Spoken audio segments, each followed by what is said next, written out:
Welcome to the Algarve International Circuit for race 2 of the World Superbike Championship. And it is round 2, our 6th race of the season. Confused yet? Well, 1 round, 3 races, 2 official full distances. 20 laps ahead of us then.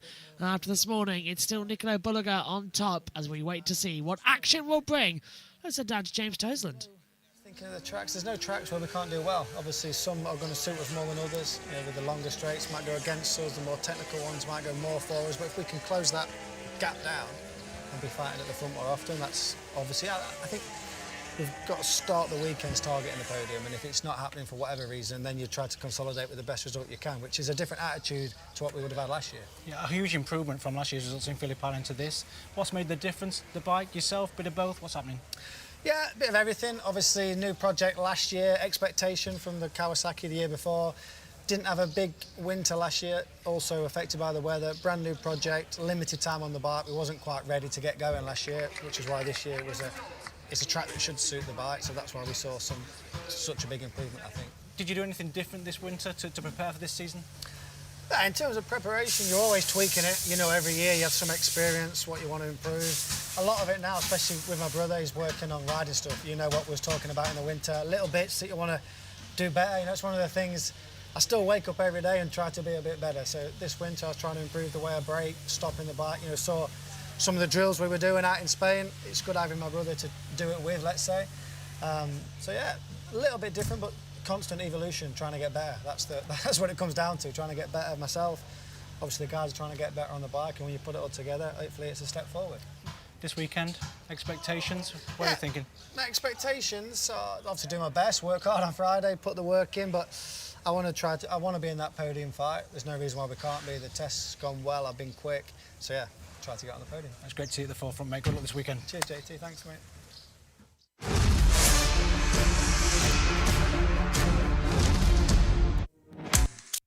A lot of excitement with 12 minutes to go until we get underway for this one. Fingers crossed we're going to be in for a smooth, cool, calm and collected race. Well, fingers crossed, eh? That's always one way of systems about it as well, coming into it.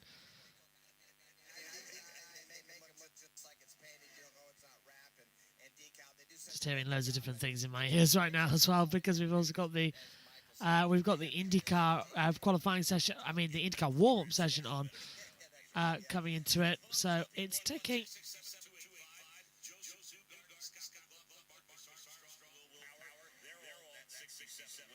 I pressed the wrong buttons.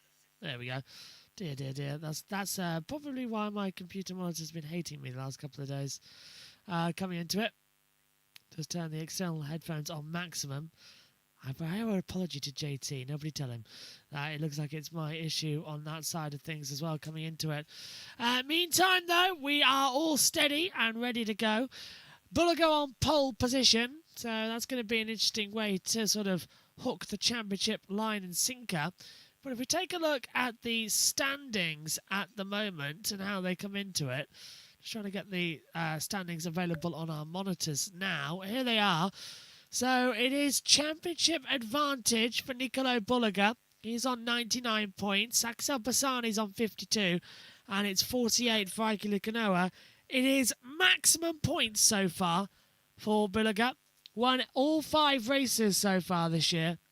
Absolutely insane with the amount he's going to challenge for it as well. So fingers crossed, because to be honest with you, it's going to be a difficult couple of sessions to work out exactly what's going to come where, how, and why. So, yeah, I'm not holding any advantages at the front, but I'm being realistic about what we're going to see in terms of the front axis and things. So, yeah, time will tell. 10 minutes to go until the warm-up then for the final race of the day. The World Superbike Championship will get underway here. You can see the Ducatis and the bikes still at the top of the field. Can Miguel Oliveira get a win? That's a big question and a big if, actually, coming into it. Oliveira's looked very, very strong with 2 third places coming through. What can he do here? Can he get ahead of Lukanoa? Can he get ahead of Bulliger? T1 will be critical here. No matter what happens, it will be critical.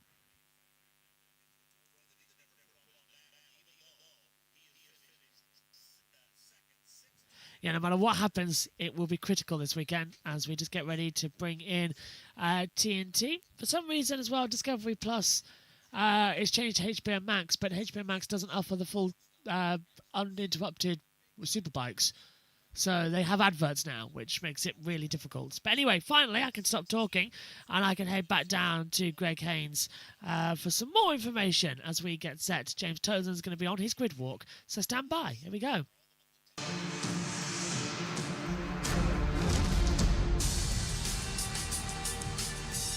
Well, it's all beginning to kick off at Austin, Texas, the Lone Star State. Straight after World Superbike Race 2, we'll be heading over there. Susie and the team bringing us all of the latest. Looks as though they're hotting it quite nicely. And there's that viewing tower with the glass floor. I've been up there, and it's not for the faint-hearted. Circuit of the American. There's the straight where Jorge Martin had that rather embarrassing and very high-speed, nasty-looking wheelie while he was celebrating the sprint win yesterday, would you believe? But in the meantime, back here at Portimao, we are building up now for World Superbike Race 2, which is barely 10 minutes away. Breaking news, though, from Honda. Somkhiat Chantra, who will start 19th on the grid, will be taking a long lap penalty. Fighting with Bahatin Sofoglu, bang! Down goes the Turk on the Moto X Yamaha. Not very pleased about that. Gets a whack in the face from the front of the bike as well. Watch the bike coming around and hitting Sofoglu there. That was very nasty indeed. Sofoglu out of the race. And then Chantra, calmer, some would say. I'm sure Bahatin would. As the Honda goes down just a few corners later at turn 5. And this nightmarish start to the season begins and commences and continues at every single race we seem to go to at the moment for HRC. What a nightmare for Somkhiat Chantra as he makes his debut here this weekend as the first ever full-time tie rider in World Superbikes. Also slightly difficult times for Taz McKenzie then, Jimbo. In his grid walk time for the last time this weekend, he got a 4th, didn't he, back in Australia? But it just feels like that lack of a recent test here is hurting the team. That's a good point, Greg, actually. They test, don't they, on the Monday before the first race in Phillip Island. And here he is, though, Taz, in the top 15, getting some points, but flirting with the top 10 for this one. Yeah, it's frustrating me a little bit. I'm just on the group, constantly on the cusp of the top 10, so I really want top 10 in the drive, would be nice. I think the bike's definitely improving now for myself, and I need to adjust a little bit in my riding, which can go a long way. So I've got some ideas for this race. Hopefully get a better start than yesterday and then just try and hang in there, and I think towards the end I can maybe have some strong race pace or stronger, so let's see. Good luck, Taz. Thank you, mate. Yeah, Dave Mulsdale, the CEO of Optical Express, his sponsor. It's his first ever World Superbike event here, and he's so he's looking forward to seeing how he does. Andrea Locatelli, he's just got his head down just to see if I can just have a word. It's not been easy for Andrea. I don't want to disturb him. He's in the zone. It's not been an easy start for Andrea Locatelli on the Yamaha, but fingers crossed he can find a bit of form and get some water from Xavier Vieja. He's done really, really well. We're going to have a word with him as well. But this is Daniel Petrucci's BMW as well. He's also had a very, very difficult start to his BMW campaign. Obviously, with Miguel Oliveira right on the podium in both of these races, this bike here, number 9, has got a lot to do to try and find the feeling, try and find the form that we know that Danilo Petrucci has got. But if we go from there to here, we've got the 2-times world champion, Alvaro Bautista. Dorna is just there. We're not allowed to get in front of Dorna as well, so this pit grid walk is going pretty well. If I can just maybe creep in, if they're going to have a 2 minutes there. Yes, here we go. Alvaro, I'll just creep in. Dorna's on your camera. All eyes are on you at the minute, but what a great atmosphere in Portugal for obviously Miguel Oliveira. But it's great to race in front of these crowds, isn't it? Yeah, for sure, especially because I think it's the first race in Europe, no, and also from the MotoGP, no. So I think the people want to see the bikes on live, no. So for sure, it's good atmosphere here for Miguel and also for us, no. Let's see if we can enjoy the atmosphere and also we can enjoy the race. Top 10, obviously in the Super Bowl. How are you feeling for this one? Well, at the moment, I don't feel really 100% with the bike, no, with the setup. So we are working in all the practice and also on the races, no. So also now we make some different setups just to try to find a good setup, no, because now I don't feel that I can fight for something serious. So let's use this race for another test to try to improve. Good luck, Alvaro. Thank you. Yeah, top 10 was he, 9th in the Super Pole race, so good start from Alvaro. You know how good that man is on a motorcycle. Just at the side of him, we've got Axel Bassani on the second of the Bimotors. Got the fan in front of him there, keeping cool. But I just wanted to come across to Xavi Vierge. He's had a fantastic start to his Yamaha campaign. Xavi, congratulations so far on the Yamaha. How do you feel for this race too? It's our first, let's say, weekend without things, so it's really important to finish the races, to learn, to grow up. So I think we are making a solid job. The way to improve is clear, and we are following step by step, but of course we need a little bit more time to be with the best. Good luck, Xavi. Thank you. Yeah, he's doing a brilliant job, flying the flag for Yamaha, isn't he, at the moment? And we're just going to have a wander across on the row in front. Alex Lowe's here, and he's got his brother right at the side of him. If I can just maybe just creep in, it's just saying hello to Sam. Heroic so far this weekend. You're in pain, aren't you? I was not too bad yesterday, but today I'm struggling a little bit. This morning, obviously 10 laps, you can sort of grin and bear it, but I had a big moment. They didn't show it on telly, but smashed all my screen and hurt it over T8 this morning, so it's a little bit sore, but let's see now, try and get in the race, dig in, and I'm a bit steady the first lap, so I need to just try and break a bit stronger and then get in the race. Good luck, Sam. Cheers, thank you. Yeah, it's not been an easy start to the weekend. Obviously, with that broken wrist, to ride a motorcycle with a broken wrist is more or less impossible for a mere mortal, isn't it? But Sam is doing a fantastic job. Miguel Oliveira, the home hero, listen to the crowd. It's been 2 podiums in 2 races so far. Is it going to be a full house for Miguel Oliveira? Andrew Pitt just at the side of him there. He's looking pretty happy and confident about what he's about to achieve here on the front row. He got off to the start. He got off the start of all starts actually in the Super Pole race, did Miguel? So look out for him when as soon as he dumps that clutch. But this is the front row. We've got the 2 factory Ducatis in second and first. Ika Lecuona here is getting the hang of it. I'll have a word with Serafino Foti, actually, the team manager. Sorry, sir. They've just got the helmets on. Quick word, Serafino. What a weekend it's been for you so far. Yeah, to be honest, we know his potential. No? To be honest, in Australia was the first race for him. We say to him, the goal is to see the flag. So in Portimao we start the season. So it's not impressive because we know the potential, and I hope that he can fight for the podium in every race. Good luck, Sarah. Thank you. Yeah, Ika Lecuona, number 7. Is it going to be lucky 7 for him? He's got this man to beat, though. He's won all 5 races so far this season. I'm just going to see if I can just take a quick word, Nicolo. What a start to your campaign this year so far. How are you feeling for race 2? I feel good. I think we can make another great race, so I just want to stay focused and keep my pace. Good luck, Nicolo. Thank you. Well, as you can hear, the crowd are going absolutely berserk here in Portugal. Is it going to be a trio for Nicolo in Portugal?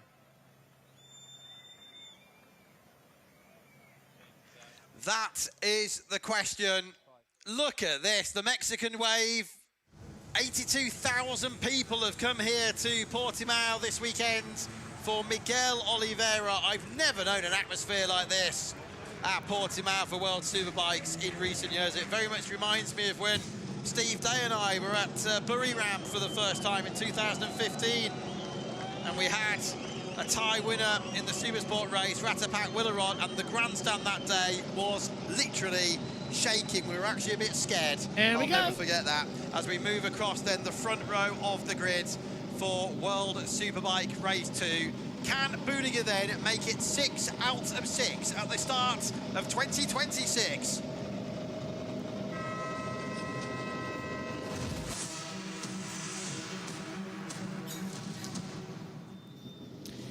It's race 6 of 2026, and after the Super Pole, it's Nicolo Buninger on pole position from Heikki Lukanoa and Miguel Oliveira. Then it's Alex Lowe, Sam Lowe's alongside Yanni Montella, Xavi Vierge, Axel Bassani and Avio Bautista, Lorenzo Baldassari, Daniel Petrucci and Remy Gardner, Garrett Gerloff, Andrea Locatelli, Tan McKenzie, Alberto Sura, Stefano Menzi, Jonathan Ray, Sonkat Chancha with a penalty, Tommy Brightwell, Bahatin Sovagulu and Matteo Ratio down at the back. We're all set then, the warm-up lap is underway, and we are all set for race 2 here, another 20 laps at the Algarve International Circuit in Portugal. Getting off the grid, we look through the heat haze, 22 degrees Celsius ambient temperature. The sun is strong though, so the track is 41. We get away. Absolutely superb carnival-like atmosphere here then at Portimao. We're just waiting for the tyre information to come through now from Pirelli, the sole tyre supplier, and indeed it has just come through, and Remy Gardner has gone for a harder front tyre, the SC2 front tyre this time. That's the only difference. Everybody's on the zero rear. Gardner then on the harder front. James just back up from the grid. What an atmosphere. Look out of the window, James. The whole of the top tier of the main grandstand is full. Look at the top layer, the top floor of the VIP tower as well there. This is great. Makes such a difference, doesn't it? Reminds me of Brands Hatch back in the day when it was packed all around that grandstand, and the crowd and the noise. It's such a special atmosphere for the riders to kind of witness of that kind of level of support that Miguel Oliveira's got here. It will for sure give him at least 1 or 2 tenths every single lap in this race too. And will that be enough to turn his third places into possibly second or first? There they are up at the top of the track. Here is that top tier of the main grandstand. There you are, 82,132 across the weekend, a 54% increase from last season, and Oliveira almost completely responsible, completely to thank for that. There's going to be a lot of traffic jams, aren't there, up that narrow road, James, back towards the motorway from the Autodrome this evening. Wonderful. Well, there is a question mark about Estoril at the minute, but with this, hopefully, Estoril will be a little bit more inclined to put in the event on, because this has been a fabulous event here in Portugal, and let's hope that we have another one later on. We're on board with the home hero Miguel Oliveira as he comes to the start line to start the final race here in Portimao for race 2 in Superbikes. Axel Bassani just taking his tariff off. Tension rising, as we said. Bulliger on 99 points. He's got 99 problems. Top rank isn't one of them anymore. I wonder what we're going to see now down towards the first corner. He's looking to make it 6 race victories in a row. They're ready on the grid. They're ready with the green flag. It will be eyes to the lights. 20 more laps around the Algarve International Circuit. All 5 lights are on. Lights out, we're racing, and it's a bad getaway once more for Mikey Lukanoa, and that's going to really allow Alex Lowe's to go around the outside and battle with Miguel Oliveira in towards the first corner. Oliveira lifts out, and it's Alex Lowe's into second position. Sam Lowe's down still into 5th position. Nicolo Bulliger, as always, leads the race as we come into Lagos at 3rd corner, up now in towards Luco at 4, and then Alex Lowe's is right on the back of Bulliger as they come down towards turn 5. Is there going to be a slipstream battle? Down into Tory Vip. Sam Lowe's trying to look around the outside of Aiki Lukanoa for 4th. Doesn't make sense. Sam stays 5th. Alex Lowe's attacking Bulliger, who's got Oliveira directly behind him. Into Sampson now at turn 8. Over the crest, drop down, and then head in towards the braking zone for Craig Jones at turn 9. Few riders thinking about an inside move. Bulliger's already got 2 tenths. Alex can't let Bulliger pull away. If he can get past Nicolo, then there is a chance for a race to happen. If not, then it's pretty much going to be same old from what we've had previous. Through we come into the chicane once more. This is down to 13, drop down to 14. No jump starts. Say race control. Long lap penalty for the 35 for irresponsible riding coming through from the Super Pole race. We knew that was coming earlier on. They keep on the power now. Alex Lowe's holding in. We're riding with Nicolo Bulliger now. Over the crest. Oliveira's in a slipstream of Alex Lowe's. He might get him here. So is Aika Lukanoa. Bulliger's just far ahead, down towards the first corner. Oh, there on the inside, that's Sam Lowe's getting passed by Yari Montella. And here goes Oliveira in Lagos at 3, and he's on the inside. He forces Alex wide, and now that's going to give it a little attempt to Aiki Lukanoa, who comes uphill on the outside line coming into turn 4. Down, nothing, can't swap back to the inside line either. Down in towards the braking zone. Really struggling now to try and get a full action-packed zone. But what a run. What a rush as well, actually, coming into it. So, Miguel Oliveira down now in second. Well, he's in second position. Are we going to see him charge after Nicolo Bulliger? The gap 0.463.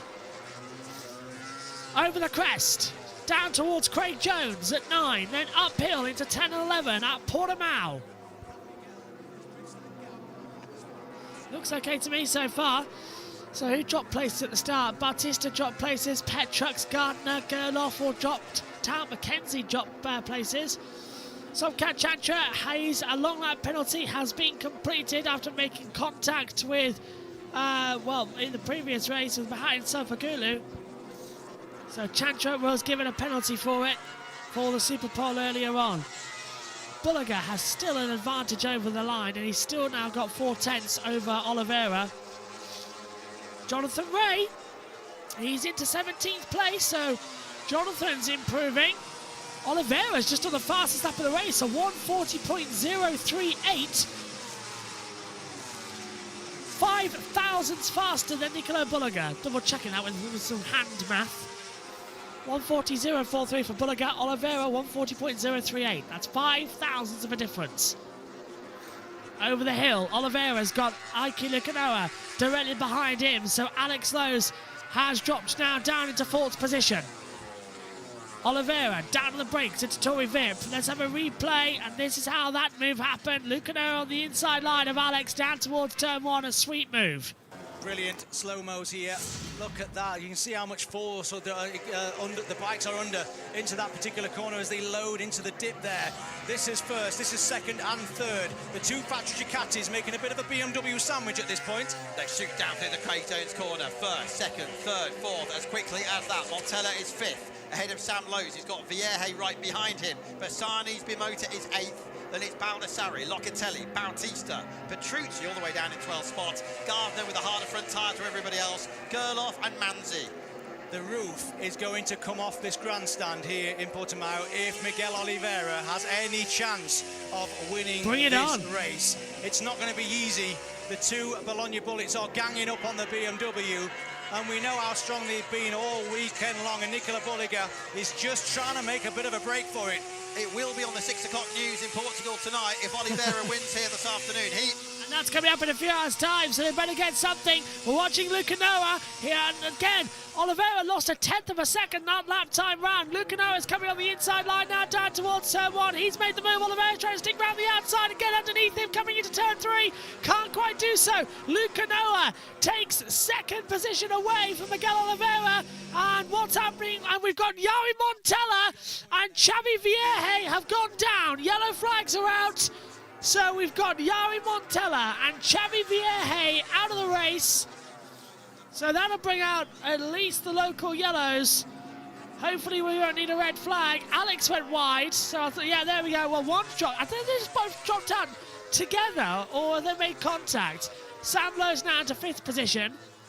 So I think Montella's gone down, and then Vierge's gone down. Montella has rejoined. 2nd crash in 2 races as he crashed yesterday as well.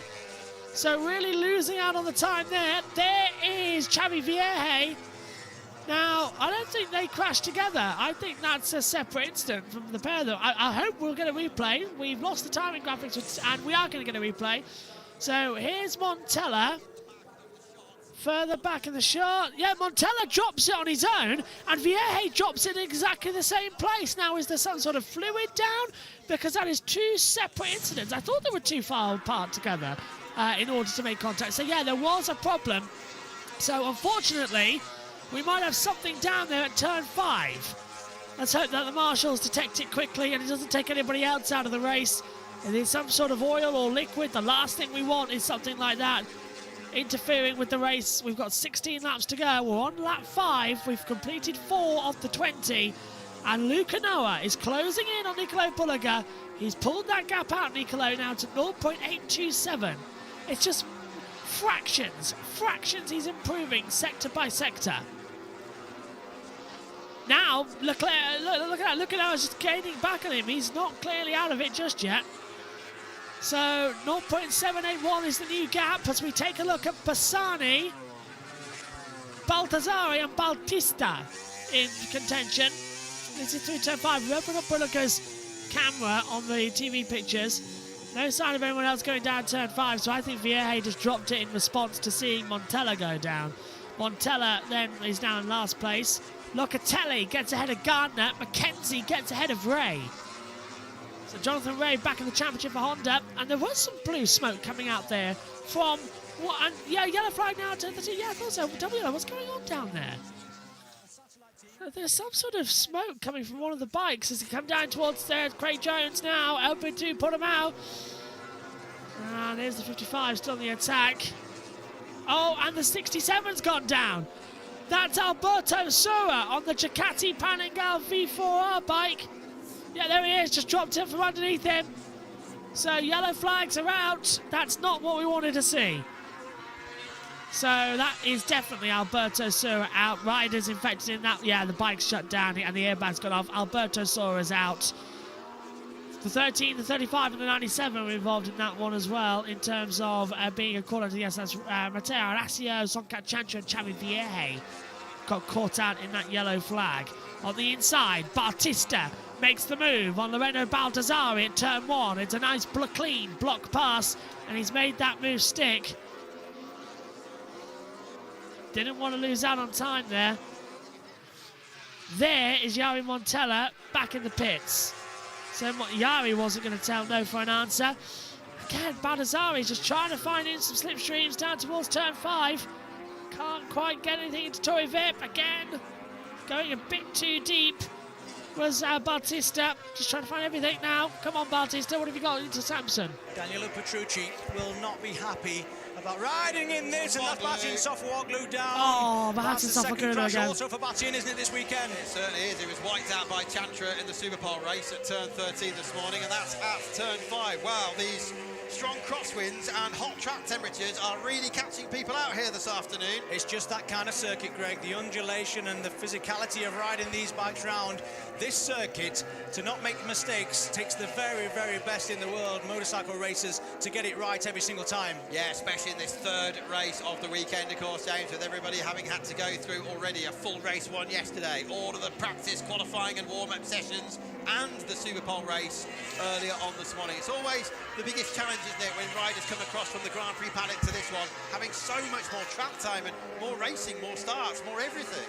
It is, and also the bikes require you to be a better rider because the equipment there in MotoGP's prototype and the bikes are capable of so much more. But saying that, Nicola Bulliger's qualifying lap time was right up there, I think, with Pedro Acosta's race time, wasn't it? 0.2 of a second off, yes. Bulliger's pole time yesterday, just 0.2 slower than Pedro Acosta's race lap in MotoGP when they were here in the penultimate Grand Prix of last season. Alex Lowe's once again in 4th place. This will be a little bit frustrating for Alex.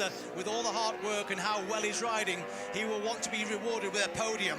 And there's a podium still within his reach, and this is the one who's going to take it from him, Miguel Oliveira.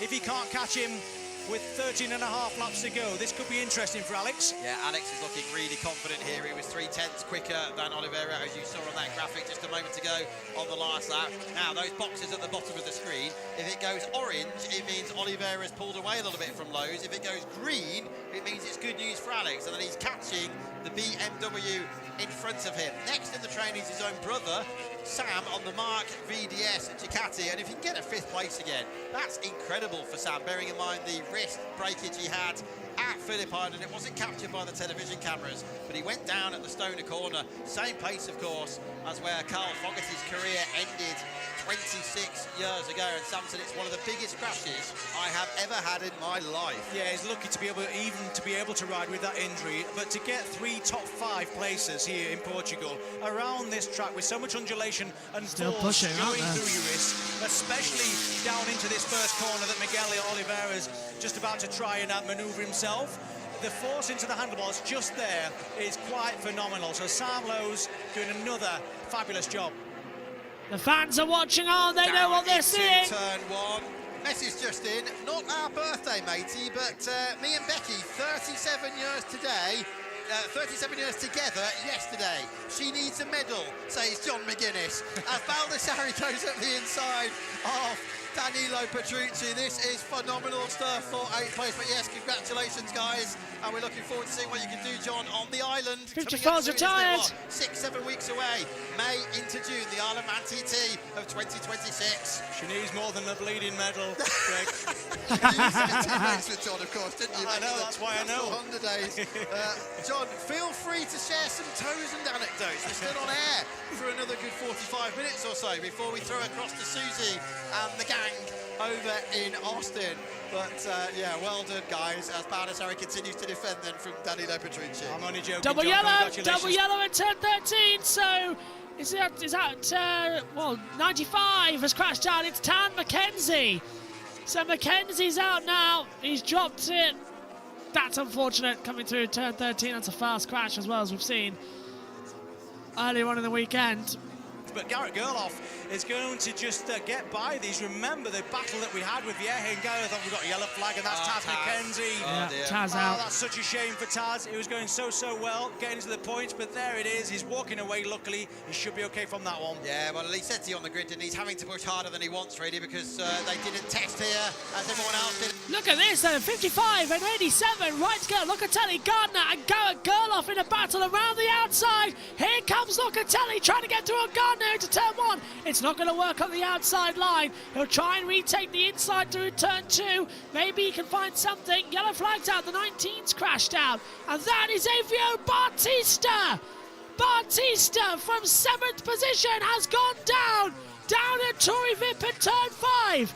He's just dropped the front on entry, and that is game over. The yellow flag has Bautista down as well at turn 5. There he is. They're dropping like flies. It's not the first time he's been down on this corner. Remember the collision he had with Morris Bass just a few years ago. Look at the straight marks all across what was the lovely fresh red Portimao paint at the start of the weekend. Yeah, so Alvaro down. That's Montella, his teammate, already that's going well. Of the race. So misery, I think, is the word to describe Barney's afternoon here in the sunshine of Portimao. Yes, I think that just sums misery. it up. Marco, no, actually breaking down in tears there, the team principal. It shows not good James, news. the emotion, not good news. the effort that goes. Look at the damage on the left-hand side at the bottom. Gear lever off, left winglet off too. Why are you allowed to restart? Turn 5 is first gear, so that's why he's got away okay on the Ducati, and he'll just have to cruise round in first with that. He's got nowhere to put his foot now, has he? He's just got to hang there and get back to the pits. And also that, but obviously you can't carry on. This is the replay of it. Down into turn 5. Front drops away again. Comes round, is a little bit fast on the entrance, a little bit too wide,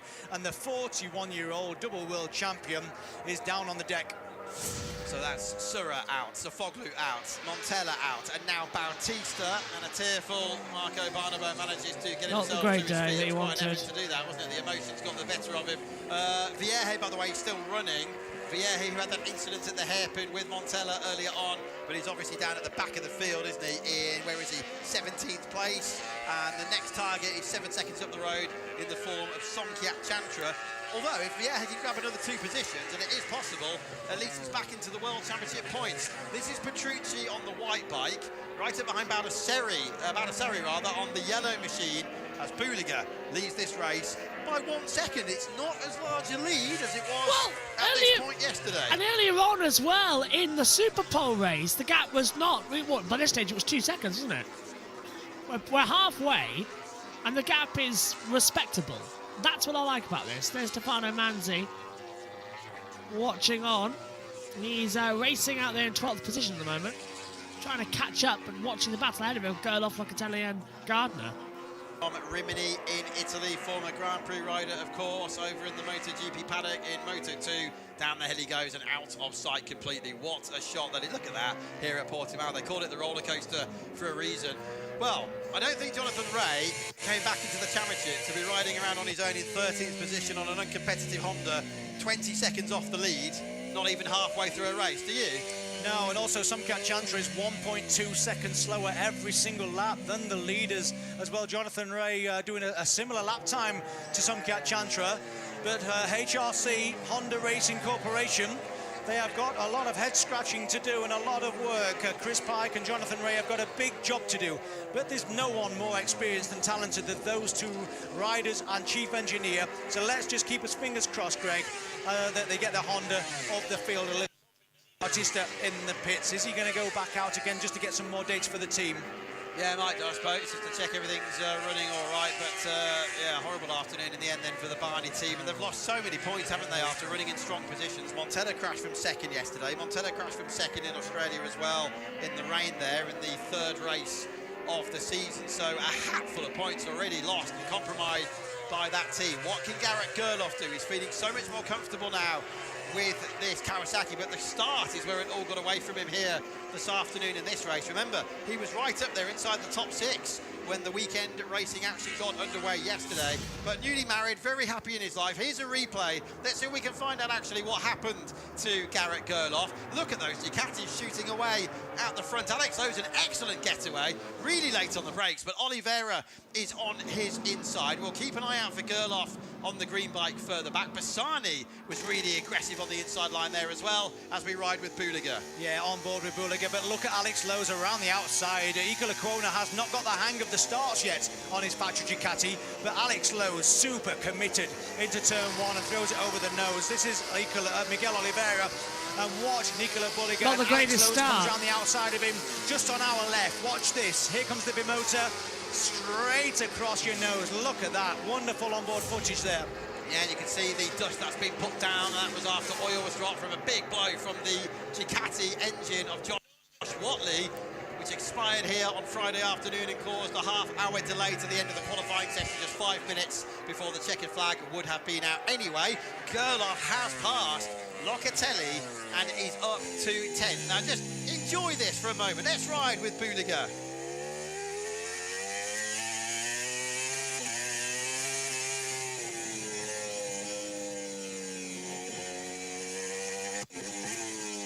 Totally calm, totally serene. Sunday afternoon's ride in the sunshine, up over the leap. And that's how it is, Greg, actually. Good point. That's how it is when you are as one or at one with a motorcycle.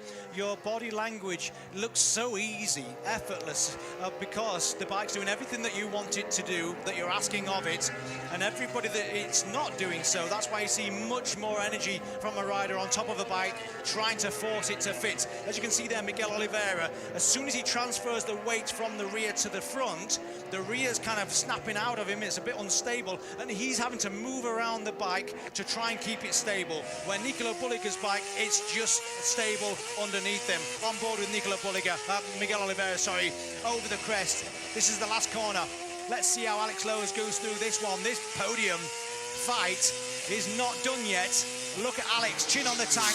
He's going to give it absolutely everything, but Miguel Oliveira's fans will be cheering him on to keep this last place on the podium. Yeah, and as fantastic as it would be for the crowd here for Oliveira to be on the podium, Alex Lowe definitely deserves it. He's riding out of his skin on that Bimotor. Locatelli has repassed Garrett Gerloff, so the fight resumes. Gardner on the harder front tyre, the only rider in the field, and it's Locatelli and Gerloff 9th, 10th and 11th. In the background, there he is, Stefano Manzi, Jonathan Ray, as we know, he's 13th. Tommy Bridewell, well done to everyone at Advocates. They've had a really strong start, I think, under the circumstances, considering they've done, I think it was about 14, 15, 20 laps of testing, proper testing in the dry before they got here. He's in the points. And Chantra, Honda, in the points there in 15th place, despite doing a long lap penalty earlier on for taking Sofoglu out of this morning's Super Pole race. Yeah, fair play to Tommy Bridewell to get 2 points possibly in this race on your opening go at the World Superbikes. We know it is not easy because look at the depth of field. You got Nicola Buliga, world champion, Miguel Oliveira, obviously not, but Alex Lowe's BSB champion, Sam Lowe's world champion. You've got, how many more world champions? Locatelli's a world champion, Manzi's a world champion, Jonathan Ray's won a few, I think I've heard, in the past, obviously, but it's world champion after world champion now, isn't it, inside the points? It most certainly is. Can you just recap that? I didn't quite catch it. I made a mess of it first time, I'm not having another go. 2/3 distance. Locker and Gerloff. Something's got to give here.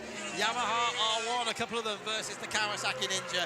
Next, overtaking hotspot is down at the other end of the start-finish straight at turn 1. Montella has rejoined this race. You predicted he might, and that Batista could. Montella has. Secondly, going to be lapped soon by Nicolo Buliga. Okay, what's going to happen? This could be 3 abreast. I think it's going to be. Locatelli in the middle. Gardner on the right. Gerloff will try and do 2 for 1. No, he can't get ahead. No, can't get through on the inside line. As out of the race now also goes Tarrant McKenzie, but Gerloff trying to have a go, didn't pay, so he stays backwards as McKenzie now retires. So we're down to 18 runners in this World Superbike race with 7 laps to go here at the Algarve International Circuit. It is full power on to what we could see as a fantastic racing atmosphere, as Oliveira still in P3, 4 for Lowe's, Bulliger, Leclerc, Luca Noah, Leck still is Leclerc to my brain after Formula 1 this morning with him being on the podium.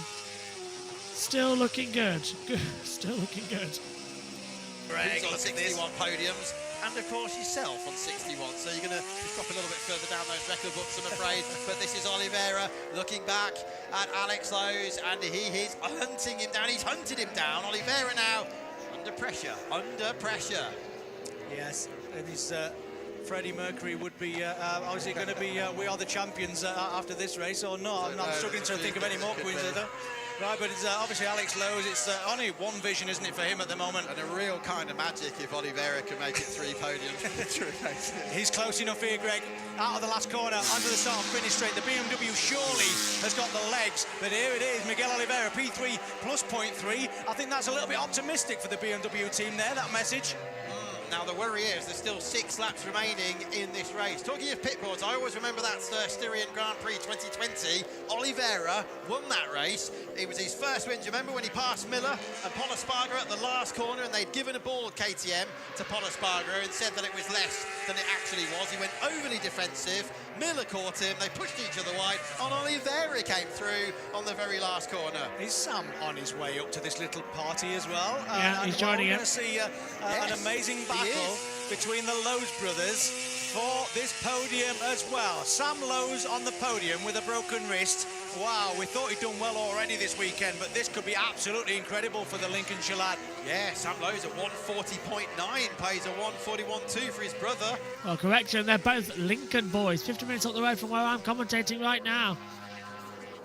Come on, what have you got? 1990 they were both born, 14th of September. As they still go on the attack now. Alex Lowe's has joined the party. Oliveira desperately just wants to keep that 3rd place and be on the podium in all 3 races. That is the call. But look at how close Alex is. I'm not sure Alex would get out alive if he attacked right now. That's a dangerous situation to try and go for at the moment. But still, they're going to be on the attack. It's attack, attack, attack, or be attacked back.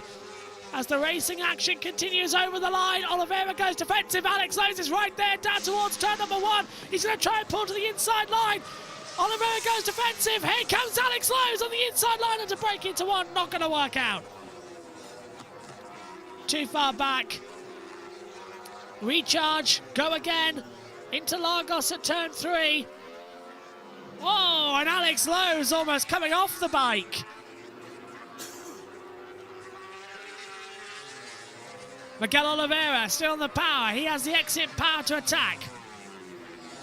Down on the brakes. Yellow flag's out, turn 4. Who's gone down?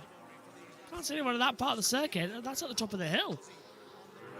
Who's flying off there? So 13 has gone down. That's Matteo Ratio. Has crashed down at turn 4. That's uphill, so I hope they're okay. I hope he is okay, because that is a fast one if it's at the top of the hill at 4. That's rising over the crest. Bullock's in there. Well, Bullock's going to come up towards the line soon. He's catching up on Jan Montella, but that sector is clear. Just a local yellow at the moment. So we'll keep an eye out if what else happens. No sign of the reds though with 4 to go. We are past 2/3 race distance, so if the red flag would come out, that would be an end. They are still down fixing that bike, aren't they? I wonder where they're going for it at the moment on the monitor. They're still attack mode. Well, we have yellow flag still out in turn 4, so they are going to just hold that one for a while. The 13 has rejoined according to our monitors. As the gap between Bulliger and Lucano is still 2.1 seconds as the local yellows were out. Here with 41 degrees Celsius track temperature this afternoon, and this does indeed look like fun because Baldassarri muscles his way in front of fellow Italian Bassani, and here's Gerloff. Can he get the better of these two Yamahas? Gardner's fallen back now behind both of them. Yeah, Gardner's tyres are gone. Is attacking for for 9th place. Locker, then Gerloff, and then Remy Gardner. Patamatsus Yamaha, Pachetti Run Kawasaki, Factory Kawasaki, don't forget, because BMotor are now associated to the Provic team. And then it's the GRT squad of Gardner right behind. Gardner's teammate Manzi, where is he? He is in 12th position. He's the next bike down the road, actually. It's a real shame, isn't it, that the Yamahas have only got this level of competitiveness. You'd have to say Chava Vierge would be a little bit further ahead of these guys with the performance that he's been showing, but they've got a lot to do, haven't they, between now and the next race at Assen, because we want the Yamahas back up at the front. We want Andrea Locatelli back up at the front. It was the first ever racetrack that he got a podium on, I believe, Andrea Locatelli, next time out. So let's see if that can just give him a little bit of encouragement. Real frustration as well, James, you know, for Jari Montella. He's gone back out on a fresh tyre, so yes, he's on a fresh tyre, but he's lapping on a 40.6. He's lapping quicker than the leader, Nicolo Buliga. He is at the moment, yeah. Obviously no pressure and on fresh rubber, but even so, it just shows what a tricky weekend of missed opportunities it's been for the Barney team and for Jari Montella in particular, who has definitely outperformed his teammate so far this season. Now, has Alex got anything left? It certainly looks as though he has. He's only 2 tenths behind Oliveira. The crowd are on their feet, egging on the number 88, the 5-time MotoGP race winner. That emotional goodbye for Miguel here at the end of last season, just before they went off to Valencia. And there's Sam.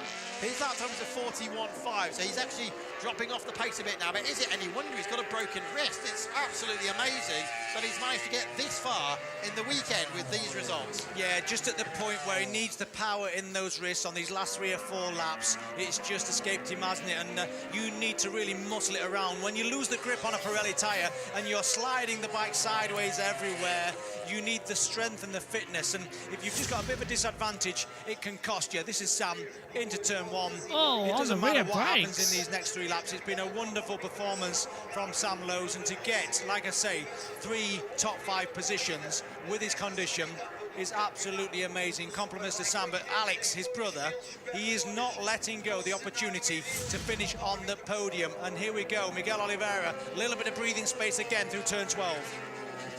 Yes, those of you who didn't see the grid walk when James was out there chatting with the riders before this race started, Sam said he actually had a huge moment which wasn't shown on the television here when he was all over the place, ended up out of the seat and actually smashed the screen. So how on earth he must have saved that one, we do not know. Tommy Bridewell incidentally had an unbelievable save here over the Craig Jones leap over the rise before the left-hander at turn 9, and that was back on Friday.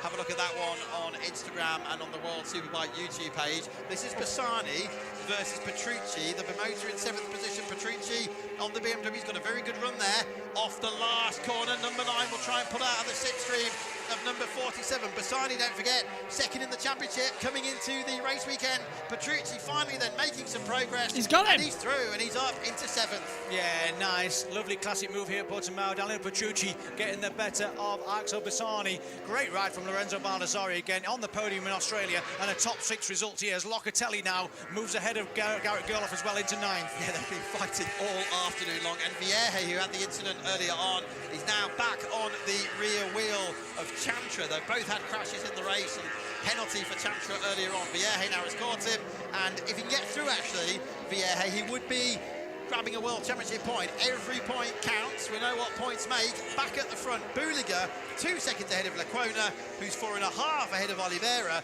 who's only half a second ahead of Alex Lowes. But here comes the 6-time race winner elect if it stays like this. Perfection from the World Championship elect, like you say, Greg, and it's a champion's ride as well. This is to do everything perfect for 6 World Superbike racers on the bounce is quite incredible. We saw the run we were talking about with Toro Razgatioglu. He holds a record of 13.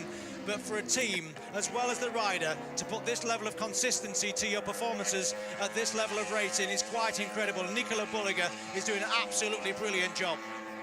In his last lap, the call for Nicolo Buliga, and he has absolutely dominated the opening 2 rounds of this championship.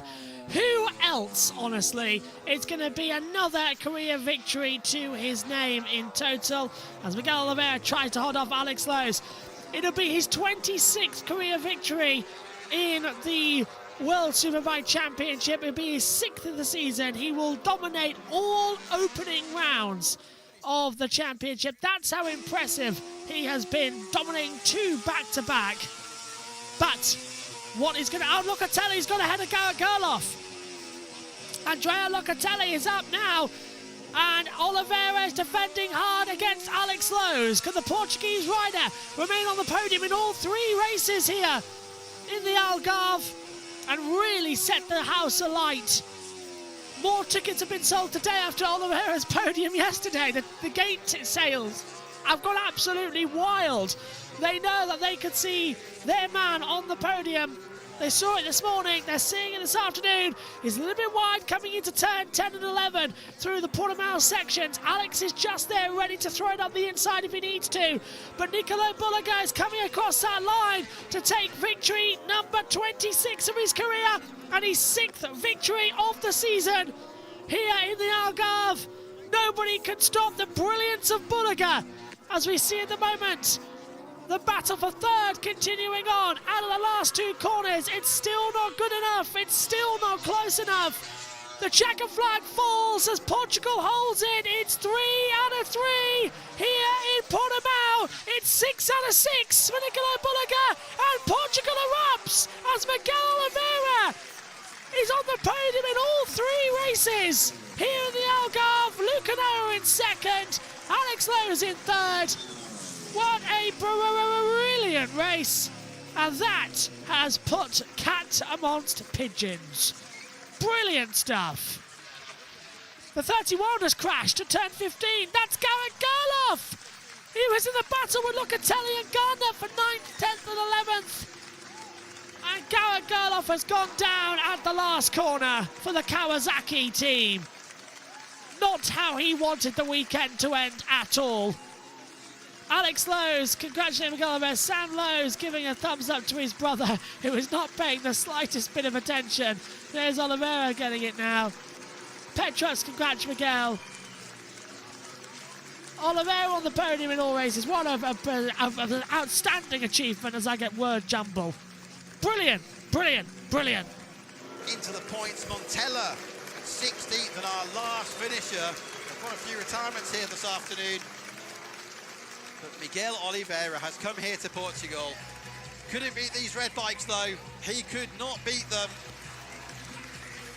Squadra Rosso, 1-2 finishes in all 3 races for the first time since that format was introduced at the start of 2019. Bulliga increases his championship lead to 56 points. What a brilliant race. Let's go through the results then as we wait for the podium to get started. Nicolo Bulliga is victorious. 6 races in a row. His 26th victory. Ike Lucanoa in 2nd. Miguel Oliveira in 3rd. All podiums for him. Alex Lowe's 4th. Sam Lowe's 5th. Lorenzo Baldassari in 6th. Daniel Petrucci 7th. Axel Bassani 8th. Andrea Locatelli in 9th. Romy Gardner then finishes in 10th with Stefano Menzi 11th. Jonathan Ray picks up points in 12th. So does Tommy Bridewell 13th. Xavi Vierge in 14th. And Somcat Chantra in 15th. Yardi Montella in 16th. He's just outside. And then out of the race was Garrett Gerloff, Matteo Adacio, Aviel Bautista, Tan McKenzie. Behind Sofagulu and Alberto Surda were all out of the event. Well, the championship increases now. It's maximum points for Nicolo Bulliga. Every pole, every win so far in 2026. Who can really stop Nicolo Bulliga? He looks to be a World Superbike champion after last year losing out to Toprak. And after what happened in the Superpole race, many people think deservedly so. But it was a close, hard battle to the end. But Bulliga now looks undefeatable. I wonder what we're going to see next. Stay with us here on JBMotorsports 2, because straight after the podium, we've got warm-up for MotoGP. Right now, let's go back over to Craig.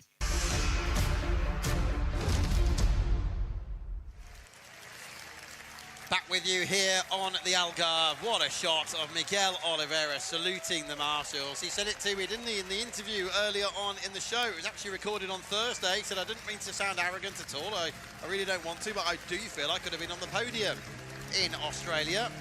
Had he not had that problem with the shifter in the Super Pole race, it would have put him in an elevated grid position for race 2, and he may well have already been on the rostrum on his first weekend 6 weeks ago. And he's absolutely justified that by doing it 3 times here in front of his home crowd at Portimao this weekend. James mentioned a few doubts about the Estoril round earlier on, just before the race started. It's been doing the rumours for a while, actually. We were talking about it, weren't we, earlier in the weekend? A few problems, we believe, with the grandstand.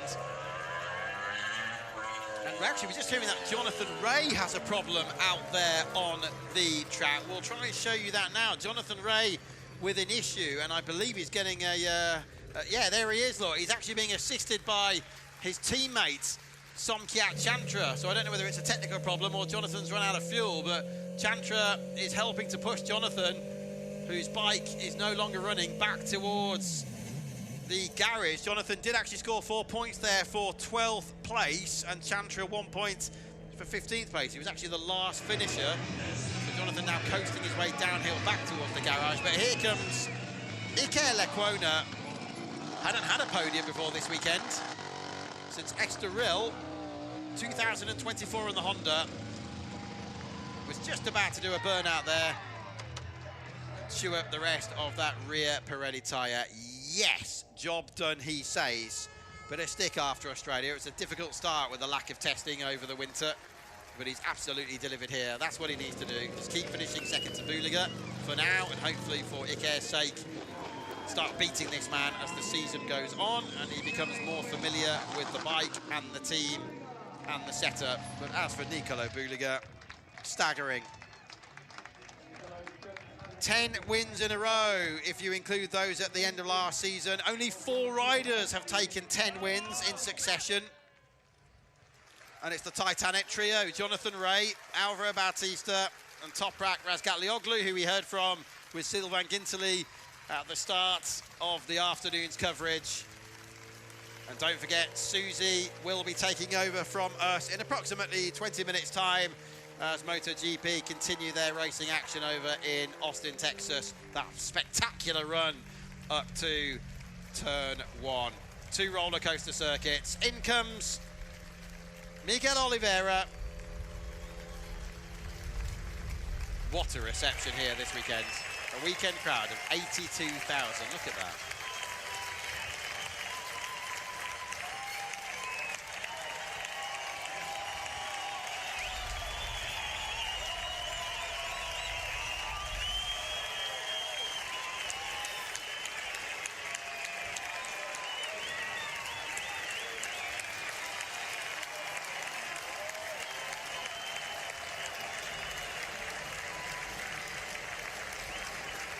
I wonder what that feels like. Stefano Manzi there in the foreground, making his way back up to the GRT garage. Very difficult afternoon for them. Oliveira through the Motul action box, salutes his beloved fan base here, and will pull into Parc Fermé. That's why they all came here, isn't it, to Portimao this weekend? And that now puts Miguel to 4th in the Riders' Championship, just 4 points behind Axel Bassani, who remains 3rd. Difficult weekend for him after testing many components in the recent test. So Oliveira will get off the bike and make his way across to his family, the girls, and of course Andrea, his wife, and JT with all the latest for us down in Parc Fermé. It's all yours. Thank you, Greg. Well, for the final time this weekend, it's 3 and 3 for Iker Lecuona. I know you won't be too happy with second, but what a performance it was compared to Australia. Yeah, like I said yesterday, Australia was an extra test, and here I feel much better with the bike. I ride more comfortable. Mid-race, honestly, I think the victory was done. Then Bulega dropped a little bit. I said, maybe. But no, honestly, I stay in second place. I have a huge moment during the race. I lose the front, almost the rear, so I say, okay, that second place will be perfect for me, for the team, 1-2 all the weekend, so you can imagine for me after that 4 past years was incredible, honestly, so really happy, thanks to the team for all the job, all the support, feels so happy, also for them, and yeah, thanks to my wife that she's always with me, to my family, to the friends, to my bubble, I want to say. So thanks to everyone. Well said, Ika. Well done, mate. Thank you. Wonderful performance, wasn't it, from Ika Lecuona? Just looking at his bike, he's got quite a different setting to his teammate Nicola Bulliger. I'll just try and point out, but this one here, Chris, you can see the front fork here. Look how much farther down it is compared to Nicola Bulliger's. If you can see just on the other bike, Nicola Bulliger's fork leg is a little bit higher than Ika Lecuona, so slightly different settings, but he is finding his feet, isn't he? But finding his feet is this man. My first question, Nicola, are you happy yet? Now, yes, yeah, I'm really happy. Another hat trick. I never won in Portimao, and then I have 3 wins. So I bring home another weekend, and thanks to my team and all the people supporting me. This could be a very, very special year for you, couldn't it? Yeah, I hope. Honestly, from the first year, I start my career in Superbike in a very good way. Unfortunately, I had the Toprak like a rival, but I learned a lot from him the last 2 years. So I feel ready to win this year. You deserve it, Nicola. Congratulations. Enjoy the moment. Thank you. Thank you very much.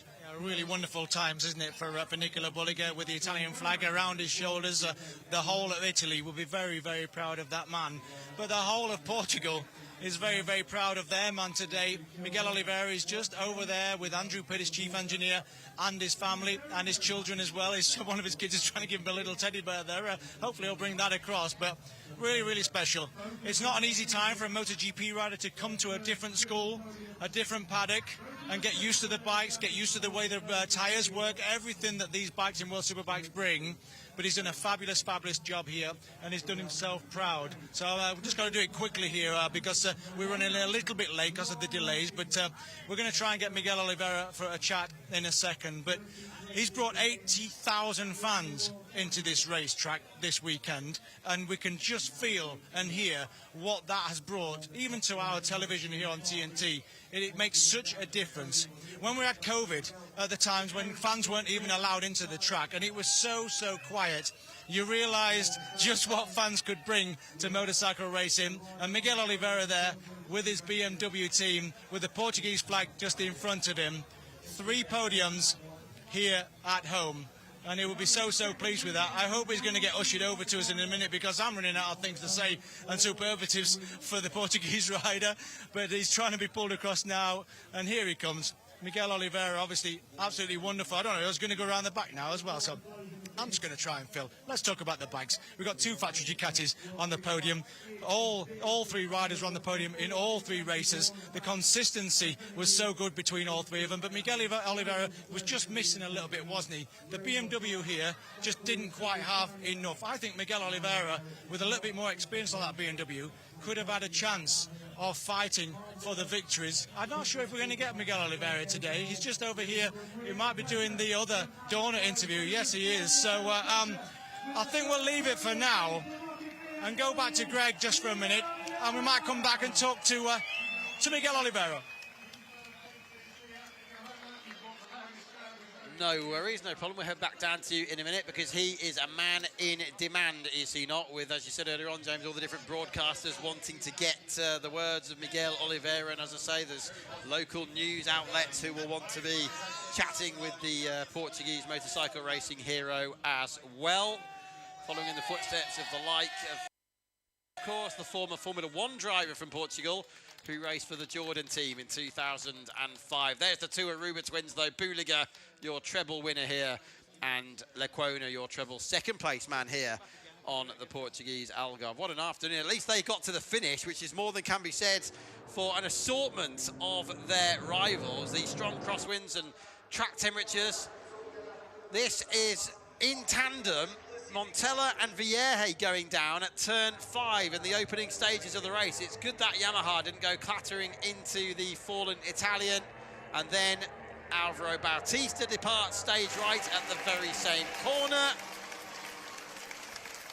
That's Garrett Gerloff at the last corner of the race. He lost the front end and went sliding across the gravel, and here it is. Can you believe it? The last corner. He'll be absolutely gutted, and he'll be feeling dejected about that because he's had a really good weekend with the exception of this moment. At least he's okay and he's walking away from his few championship points there. Let's rewind it to the start. Out go the lights. Budiger away cleanly. Vierge had a really good start, didn't he, on the blue Yamaha. Oliveira muscling up the inside, or trying to at least, of Alex Lowe's. But at this point, Budiger just already beginning to get the hammer down while all of that tussling and toing and froing goes on behind him.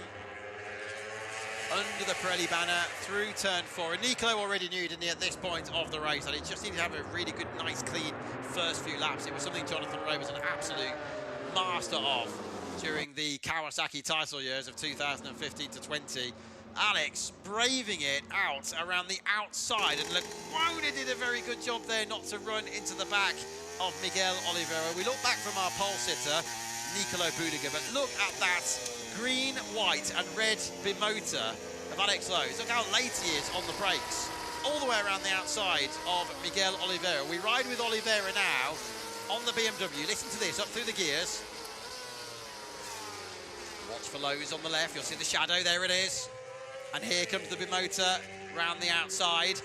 This is the last lap of the race, and Alex riding out of his skin yet again. We've seen this for the last few years now, haven't we? The bimotor last year, the Kawasaki the year before that. And we were just wondering if Oliveira made a mistake up into this next corner of turn 13, Alex would be able to get through. There was no mistake, and he did not get through. Up the front though, Budiger was just calming it down, 2 seconds ahead of Lecuona, who was 5 seconds ahead of these guys. Ducati have had a stellar start to this 2026 season.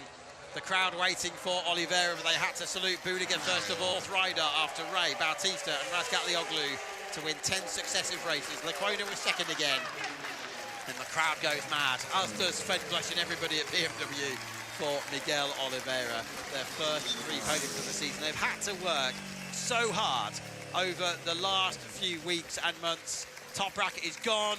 Toprak demanded a very different style, didn't he? We know how much he asked of the front end of a motorcycle, something Yamaha really struggled with when he departed there, and BMW have had the same issues to overcome, not least the fact that pre-season testing has been absolutely swamped in Jerez and here at Portimao earlier on in the year in January. And so they actually left the Portimao test here in January, did BMW, and they drove for several hours to Valencia, got a few laps there, then they had to go off to Australia, where we had more rain affecting the proceedings. They had a dry race, a mixed race and a full wet race, but almost impossible to get any meaningful data, and they were pleased with the results in Australia. Remember, this man came from the back of the grid in all 3 races, so incredible work from everybody at BMW and Sean Muir Racing. And again, happy birthday to Sean. What a way to celebrate the honour. Budiger then with the fastest lap we just saw there, 3 versus the 1 for Lecuona. That Pirelli Best Lap Award given out just for the long races,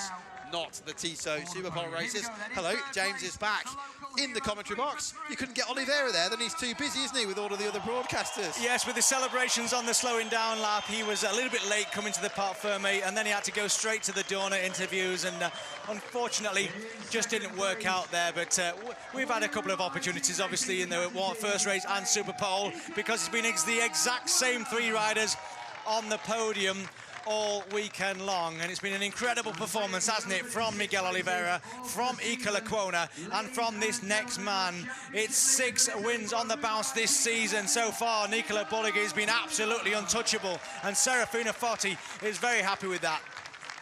Yeah, I wonder why that is. Absolutely staggering achievement for everybody at Aruba Ducati.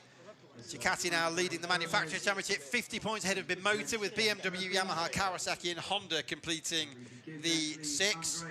And just as we see the riders receiving their trophies, James, and the biggest cheer of all, of course, for Miguel Oliveira. What a weekend it's been all across the board for all of the categories. It's been absolutely amazing, hasn't it? The women's race earlier today was particularly good. Sport bike's been dramatic, if not controversial behind the scenes. And then those last 2 laps of the Supersport race earlier on today, 2 of the best Supersport laps we've seen for many years. Absolutely. It's been incredible racing throughout. Portugal and Portimao never disappoints, does it? As Iker Lecuona lifts his silver trophy in the air, and he is super happy with that, isn't he? It really feels like he's getting to the grips with his factory Ducati. Yep, that's 5 career podiums now for him, 3 here for Ducati and 2, of course, prior to that for Honda.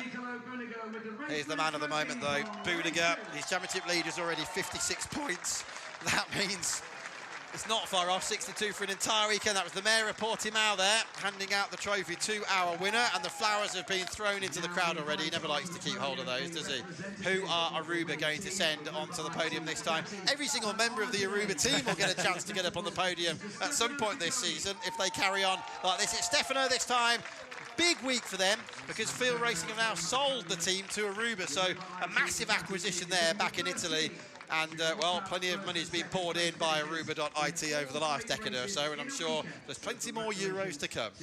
It's been a really dominant performance, hasn't it, from the team and from Nicola Buliga, and now with Iker Lecuona up there, are we going to have the 2 factory Ducatis battling it out all the way to the title decider in Jerez? How exciting will that be? But maybe a little bit stressful for Serafino Foti. Yeah, Davide Tarmozzi's had to deal with that here before with Corsa and Fogarty, hasn't he, at the end of the 90s. So, once again, we're getting used to this, aren't we now? It's the Italian national anthem for Buliga and Ducati.